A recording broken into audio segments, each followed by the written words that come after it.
it's not just Twitter though. For me personally, I gave up on TV news a very long time ago.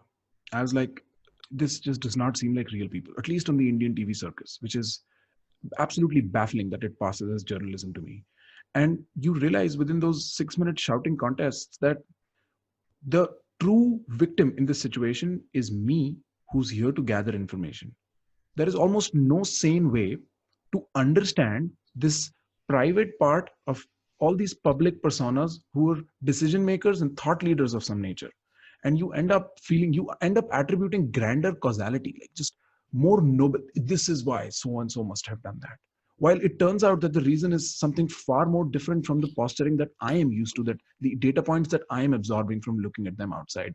And part of the reason why I started down this, how I don't know how to say, but like this political chain of guests to speak about all these political issues is because I was so bad. There's no way to make sense of this from the outside, right? I Yeah. wonder, you being in America now that you are in New York, how hooked are you to the Indian political scene? Are you still very hooked?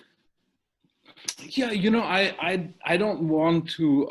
I'm in a situation where the things that actually feed me about India, which is actually just being in India and being and traveling, especially, like those things are sort of closed off to me, and so I keep I've always balanced two or three societies in my head at the same time, and I make it a point to sort of stay in touch and to sort of keep an eye on what's going on. But I avoid the more corrosive side of it because I think that's in a sense like part of the freedom of the thing that's happened to me or the situation that I'm in. I don't have to get my hands dirty in the same way. I don't really have to like take on the more corrosive side of what's going on. And we are living through like an steroidal age of sensationalism. I mean, it's really, it was bad 5 years ago. It's worse now. It feels like it could be worse still. So, I mean, it's short of like literally murdering somebody on television where like we're very, very close to about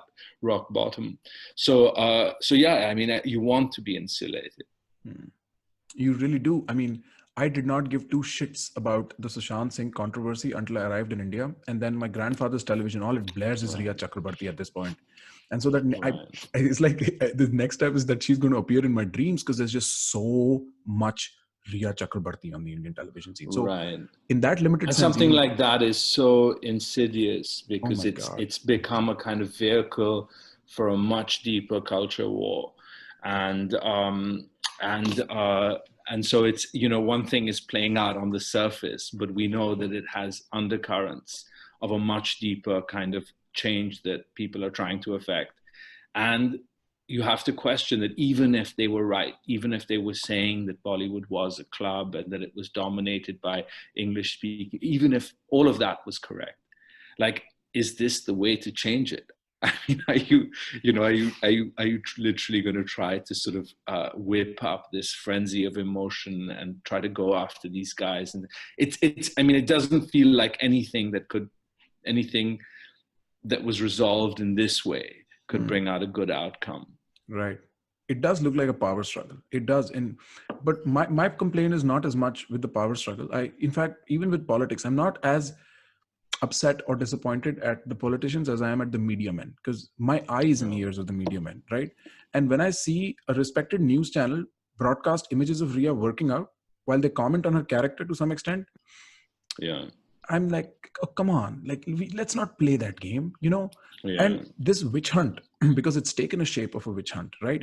I don't know how hooked you are to I hope you're not. I genuinely hope you're not. But when you see delivery boys and security guards being hounded for statements on things, it is absolutely absurd. Oh my God, it is absurd.